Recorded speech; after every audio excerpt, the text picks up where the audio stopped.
What's up, guys? Today I'm doing a kind of a deck review of a deck that I built a while back that I've been playing quite a bit.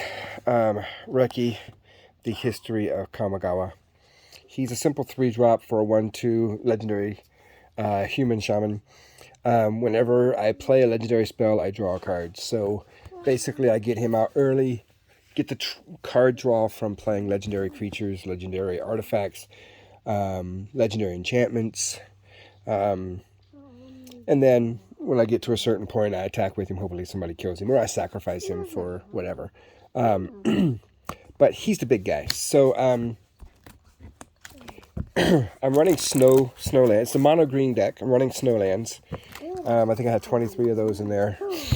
Some of the other lands that I've got going on here are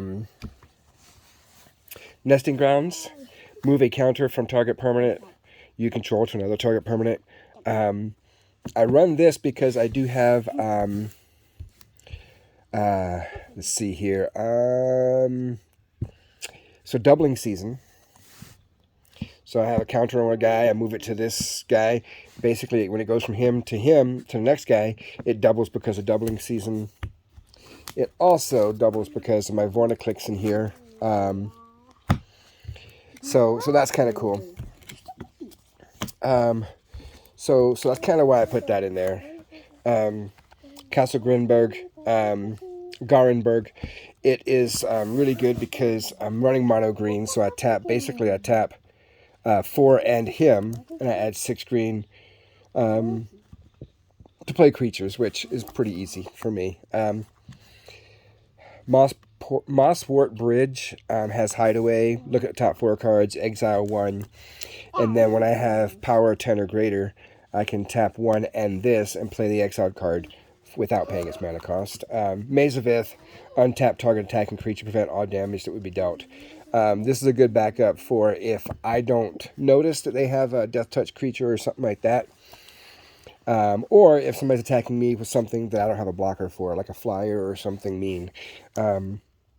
Which I have flyers, but if I'm not ready for it, I can use this guy to tap.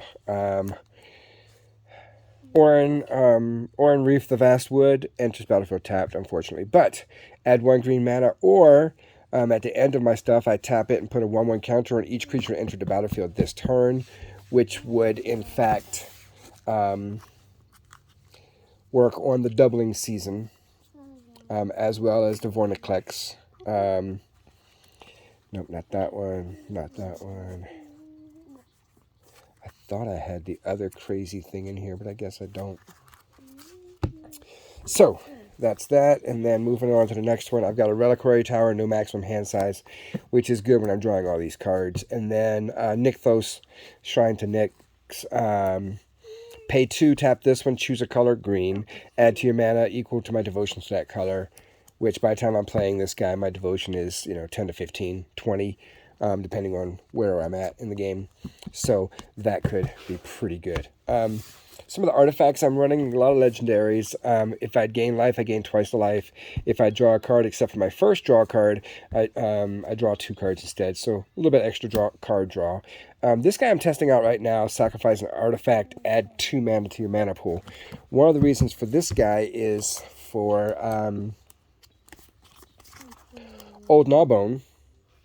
Basically, I swing with him, I do or swing with any creature, do damage to a player, I create that many treasure tokens. And as you guys know, a treasure token is really good for, sacrifice this artifact, add 1 mana of any color to your mana pool.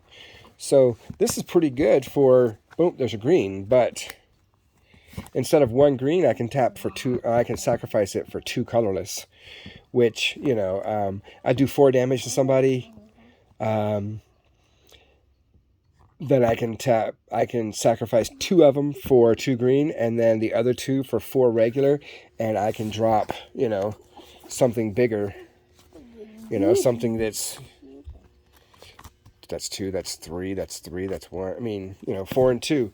I could drop Kodama with just for those tokens, treasure tokens. So that's kind of what I was thinking about with that idea, but we'll see how that rolls. I haven't actually played that one yet. Great Henge, always awesome. Legendary artifact. X less to cast, where X is the greatest power among creatures.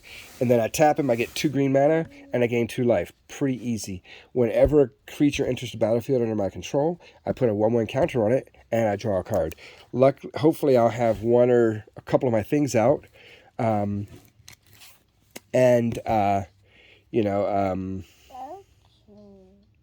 tokens. Oh yeah, counters. So Vorniclix and Doubling Season would both double those counters. So that's pretty cool. Another thing with Old Gnawbone, if I have my Parallel Lives or my Doubling Season out, that 4 damage, instead of making 4 tokens, would make 8. If I have them both out, it would make 12, I believe. So I think they both double the original. If you know about that, just please comment below. But I'm pretty sure they each double. Instead of one doubling and then the other doubles double. So instead of 4, it'd go to 8, go to 16. I don't think so. Anyway, this one here is just a good search engine. At the beginning of my upkeep, put a Harmony counter on this one here. And then pay 4 and tap this one, search for a creature card with mana value. It's pretty high there, but it still helps to kind of get stuff out. I'm thinking about popping this one out and putting something else in, but we'll see. Mox Amber, legendary artifact. Basically, add 1 mana of any color among legendary creatures. So basically, it's a 0-drop artifact, taps for a green. And this is another good one. Each legendary creature gets +1/1 for each other legendary creature, which these are all my legendary creatures. These are the creatures that are not legendary. These 5 or 6 are just kind of helpers for other stuff. But X tap, look at the top X cards of your library, reveal a legendary creature from among them, put it in my hand, put the rest on the bottom of my library. So that's another one, you know. At the last person's end step, I just, whatever mana I have, I crack it real quick, tap it real quick, look, see if I can get a legendary, put it in my hand. And then my turn starts, I untap everything. So Akroma's Memorial, pretty easy. Creatures I control have flying, first strike, vigilance, trample, haste, protection from black and red. Black's really good because there's a lot of black out with the vampires. Black and red both with the vampires these days, so that's good. And then, you know, a lot of burn damage from the red, so this is pretty decent. Legendary, I get to draw a card. Of course, Lightning Greaves. And I don't run the other boots. Okay. Don't run Swift Boots in here, just Lightning Greaves. Thought Vessel, there's another one I tap for a mana, but I also have no maximum hand size, really good. Black Blade, add it to one of my creatures just to get a little bit of extra oomph. Shadow Spear. This is good. It gives me +1/1 trample on lifelink. So, I mean, if I Voltron somebody like Old Gnawbone, he's got flying. He gets +1/1 for my lands. And then he has trample lifelink. Which is even better when I put old girl out and she says that all my creatures are non-token creatures or forest lands in addition to their other types, so that just buffs up the Black Blade. But then the Shadow Spear, one of the good things is just pay 1, permanence my opponent's control, lose hexproof and indestructible until the end of turn. So that helps turn off a lot of that indestructible stuff, especially when they're coming at me with Annihilator 12 and they're indestructible. So I'd have to get very few things in here that I have that would stop that. I mean, unfortunately, you know. So I turn off their indestructible and then I destruct them. Destroy target creature, done. Green spells cost 1 less. Emerald medallions are always good. Ozolith, this is another one. Whenever a creature I control leaves the battlefield, if it has counters on it, put those counters on the Ozolith. At the beginning of combat on my next turn, if it has counters on it, move those counters to target creature. Again, if Doubling Season is out, he dies with 1 token. When I move those tokens, it doubles. It goes to 2 tokens. And then at the beginning of combat, when the next guy comes up and I move those tokens to him, it doubles those tokens. So he had 1 on him. He's going to end up at 4 on him. So this is kind of cool with that situation. Green creatures cost 1 less to cast, and when I cast a green creature, whenever I cast a creature spell, target creature I control gets +2/2, gains trample to the end of turn. So it can add a trample to a different guy, or even just a +2/2 to a different guy. So that's kind of cool. Nyx Lotus, unfortunately, again, it comes in tapped, but pay 1, choose a color, and my devotion to that color is how much mana I get. The old Soul Ring, everybody loves it. There's this guy, and that guy. All right. So those are those. Let's do a couple of instances that I have. Not too many instances in this deck, unfortunately. Heroic Intervention, permanents, hexproof, indestructible. Worldly Tutor, search my library for a creature card, reveal that card, shuffle my library, put it on top. This comes in handy when I'm drawing a lot of cards. Legendary creatures, draw a card, boom, there you go. So Worldly Tutor is pretty good for that. Put a 1/1 counter on target creature you control. If it's legendary, it fights target creature an opponent controls. So that is another good way for me to say, okay, here's this 7/7 guy. I have the Shadow Spear, so I turned off Indestructible. And now I put a 1/1 on this guy, doubling seasons out. He gets 2 1/1, so now he's a 9/9. He's going to fight that other guy. Boop, there it is. Thought you knew. Crowsign Grip. It's always good to, shut stuff down. So, a couple sorceries. I got Bala Ged Recovery, which is a green land tapped. Or, for 3 mana, return target card from my graveyard to my hand. And Regrowth also, for only 2. It returned target card from my graveyard to my hand. So those are 2 good ones to get back some other good stuff. Some card... come back here real quick. Sylvan Tutor. I just printed this one off to throw in here. Basically, it's a sorcery instead of an instant. Search for a creature card, reveal that card, shuffle my library, put it on top of my library. So this one I can play during my main phase as well and draw a card. There's some with the instances, where somebody plays an instant and destroys one of my guys, and then I get to draw a card. Well, I'll throw the instant down, search for a creature so I can draw the card I want. So for some mana draw, 2-drop, search for a basic land, put it on tapped. 2-drop, 3 visits, search for a forest, put it on the battlefield, not tapped. Cultivate for 3, search for 2 basic lands, 1 on the battlefield, tap, 1 in my hand. Kodoma's Reach, same thing, 2 basics, 1 on the battlefield, tap, 1 in my hand. And then into the north, search your library for a snowland card, put that card into play, tap, shuffle your library. That's why I run all the snowlands.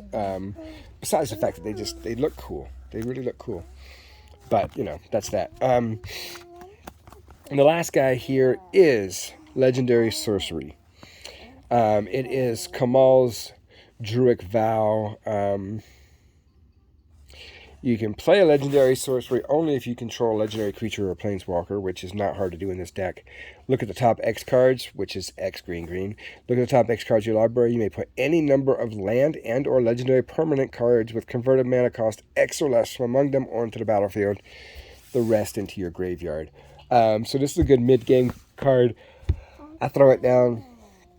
I tap like 6, usually 6 or 7 is the big one. Anything more, I'm just,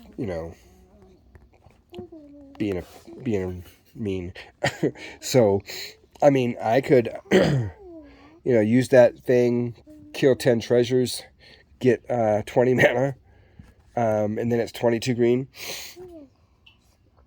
So, but I think 6 or 7 is a good number because of the amount of permanents I have in here, as opposed to the very few non-permanents and non-legendary.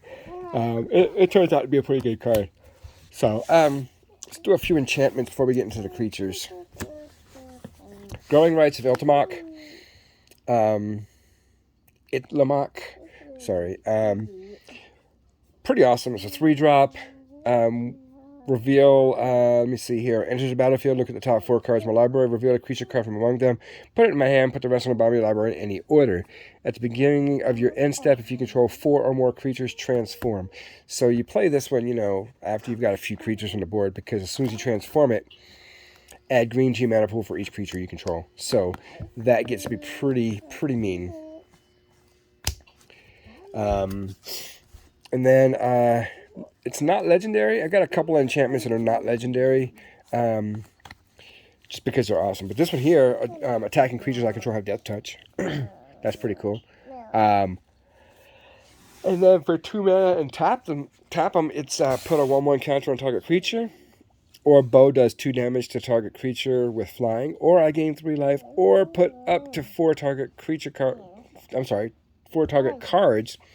from the graveyard on the bottom of my library in any order. So that is a good way to get cards back out of my library, or out of my graveyard if I needed them.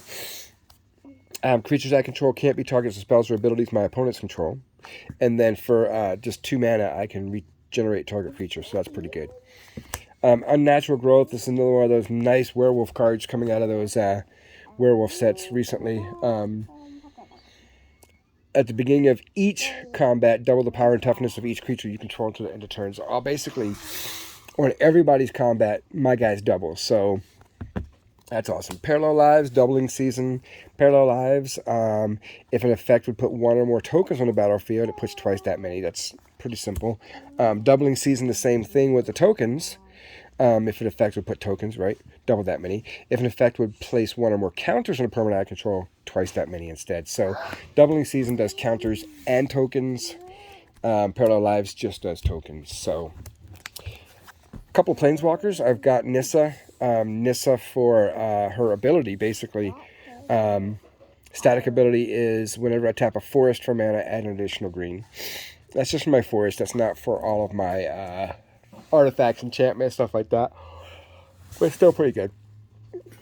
Her +1 is put 3 1/1 counters on up to 1 target creature land, non-creature land I control. Untap it, it becomes a 0/0 elemental creature with vigilance, haste. It's still a land, so it becomes a 3/3 creature with doubling season out or Vorniclix out.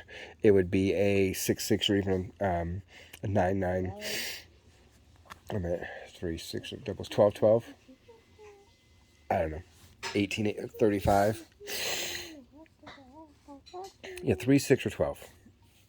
I think.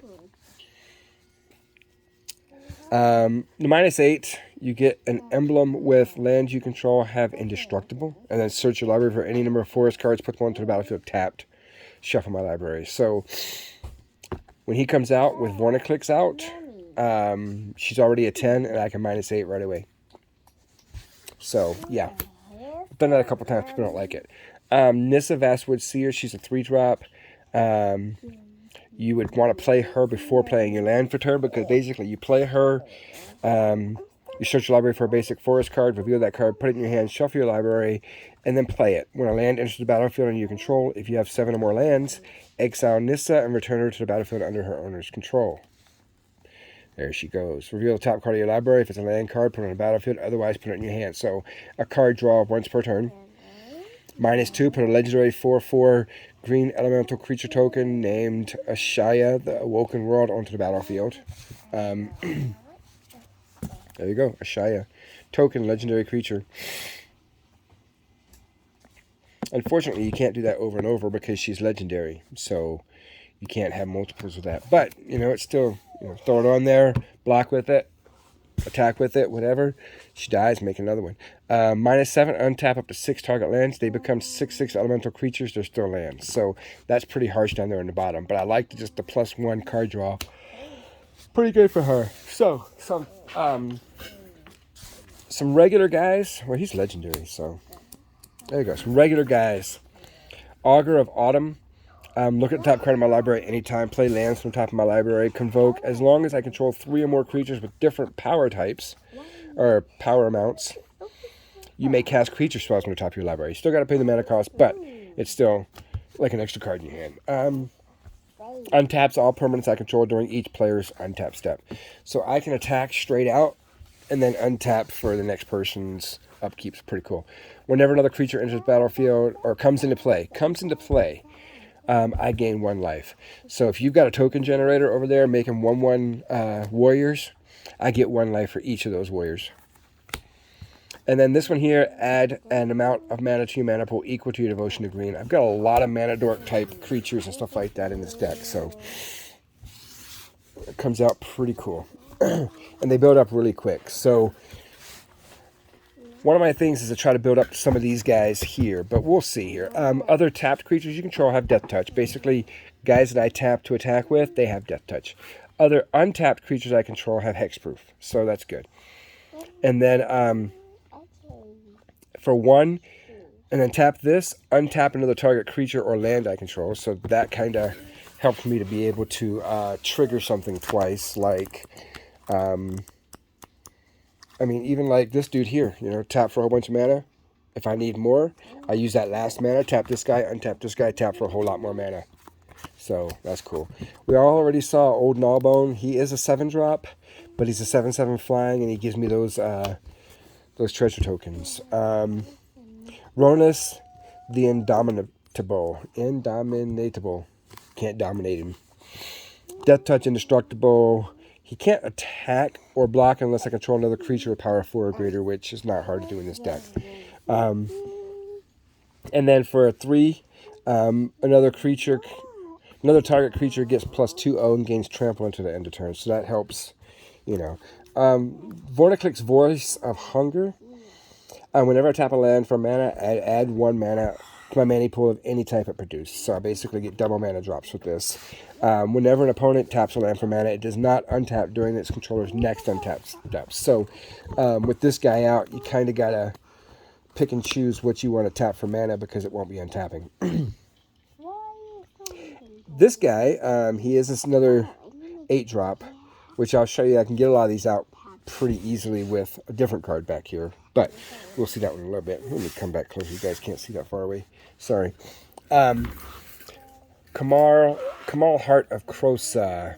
At the beginning of combat on my turn, creatures I control get 3/3 and gain trample until the end of turn.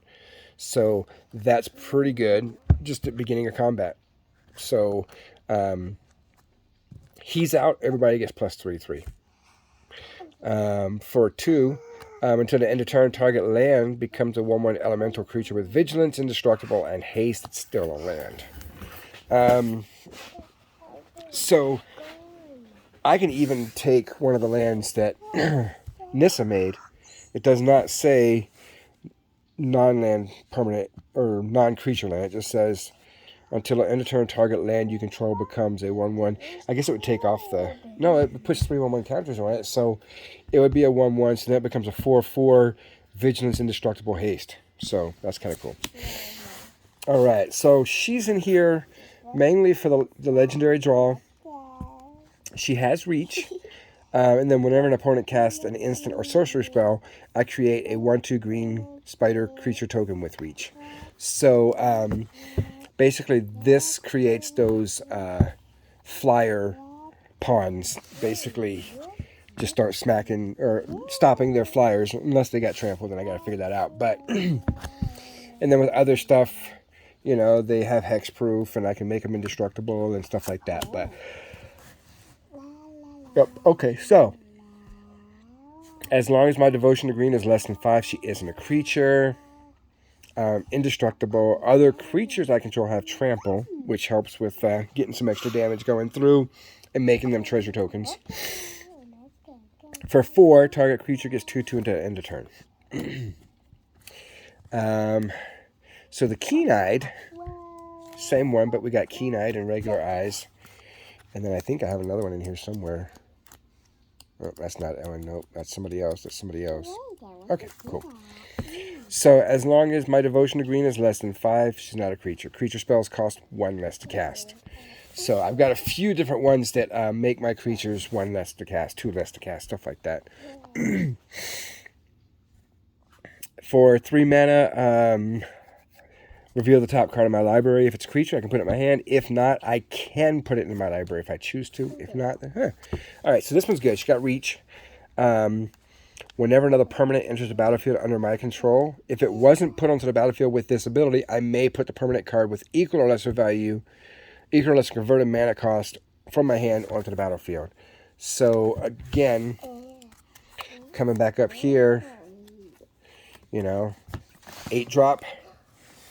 With that ability, I can put him onto the battlefield as well. They both go onto the battlefield.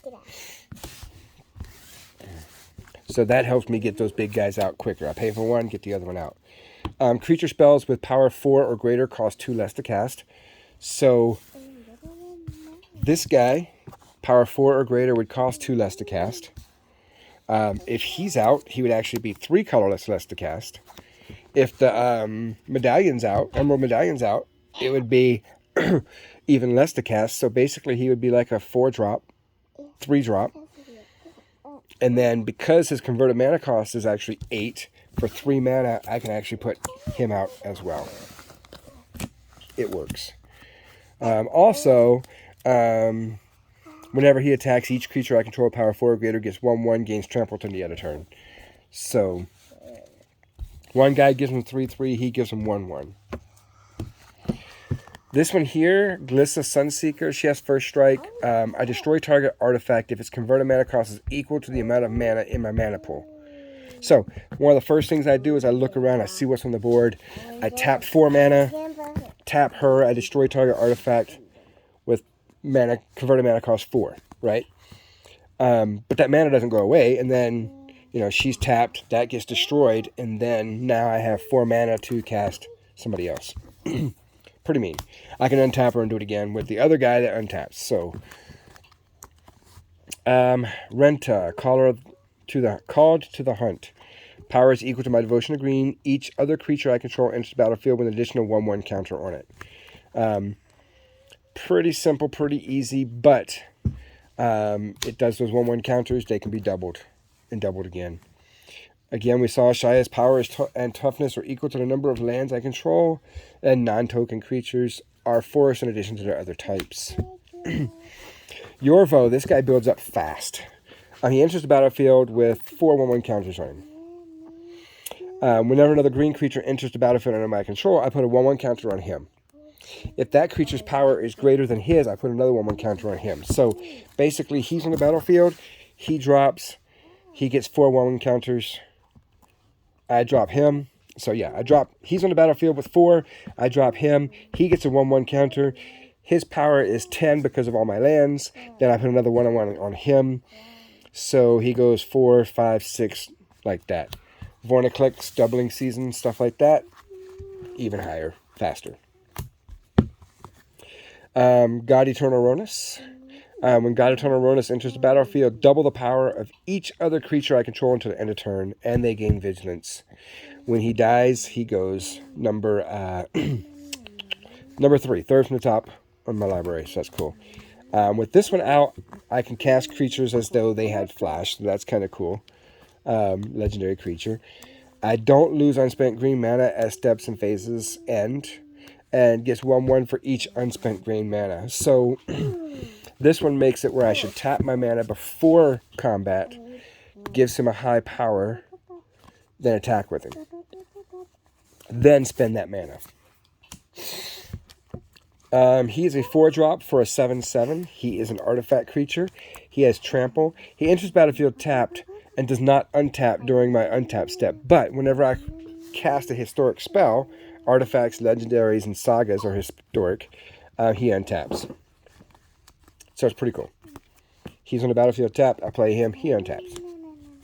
I attack with him. I play him. He untaps. So that's kind of cool. This guy here, Polkarenos, the World Eater. He's a 4-drop, 5/5. And then you make him monstrous by doing XX and green. There it goes, XX green.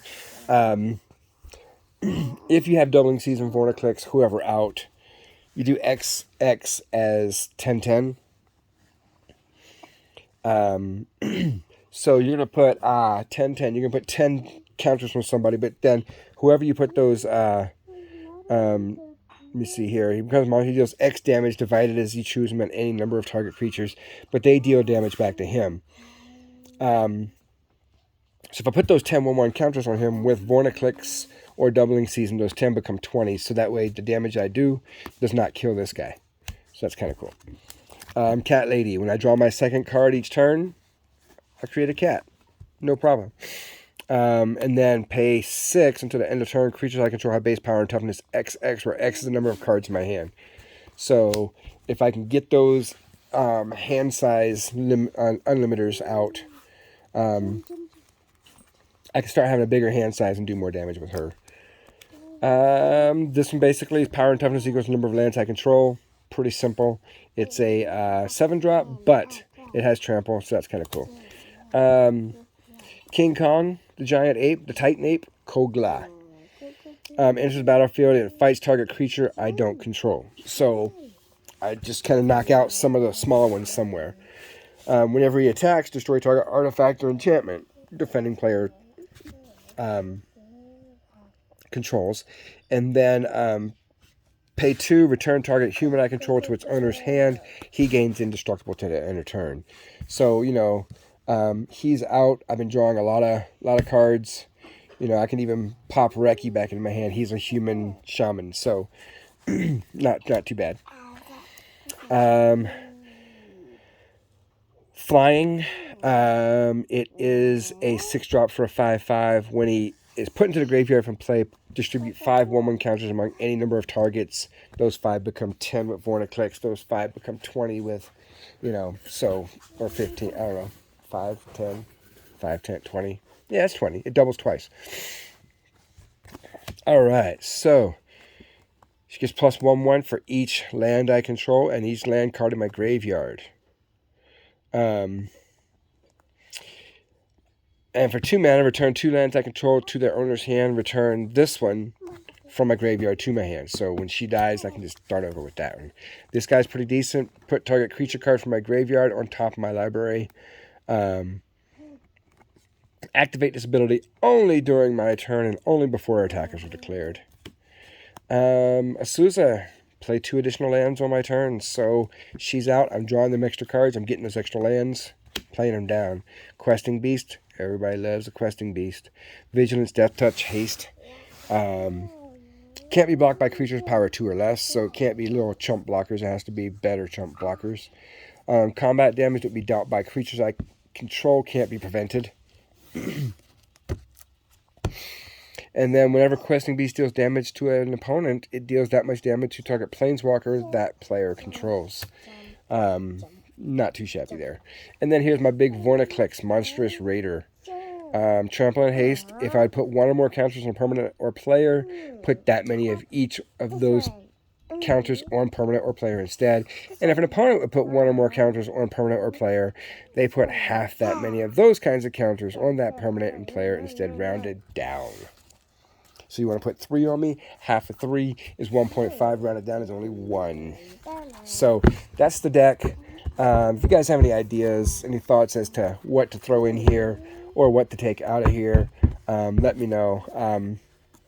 I know it's not focused specifically on counters or specifically on other stuff, but it has a nice balance of all of the weirdness that it works, for me at least. I haven't jumped into the competitive scene with it. I'd have to do some even more better updating to it. But anyway, let me know what you guys think. I've got a lot of decks, so maybe next few weeks I'll put another one up and see what happens. All right? Thanks for watching, guys. We will chat with you soon.